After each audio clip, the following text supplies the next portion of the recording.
আজকে আন্দোলনটা এটা কি জন্য বা কি চাচ্ছেন আপনারা ওটা একটু বলেন। হ্যাঁ, মাননীয় প্রধানমন্ত্রীর উদ্দেশ্যে আমি বলতে চাই, বাপ, তোমরা যখন ছোট ছিলে দুই ভাইকে সাথে করে তোমার আব্বা জেনারেল এই জিয়া রহমান সাহেব যখন মসজিদে নামাজ পড়তে যেত, তখন আমি সেই গাড়ি চালিয়ে যেতাম এই গ্যারিসন মসজিদ, এই সিগন্যাল গ্যারিসন মসজিদে তোমাদের দুই সন্তানকে যখন তিনি মসজিদে নামাজ পড়তে যেত, তখনই আমি তোমার আব্বার সেই গাড়ি চালিয়ে আমি নিয়ে যেতাম।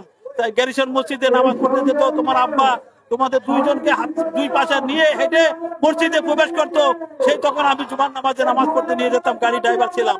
আমি বলতে চাই, তোমার আব্বার সাথে সন্নিকট থেকে বহু সুযোগ পেয়েছি, আমি চীনের সাথে ছিলাম। তোমার বাপ একজন সৎ একজন রাষ্ট্রনায়ক ছিলেন, তোমার আম্মা একজন সৎ রাষ্ট্রনায়ক ছিলেন।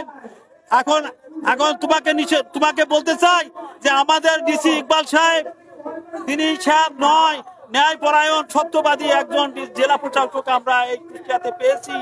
তিনাকে বদলি কেন, তিনি কি অন্যায় করলেন, তিনাকে কি অপরাধ করলেন, তাকে তাই এত দ্রুত এই বদলি করতে হবে।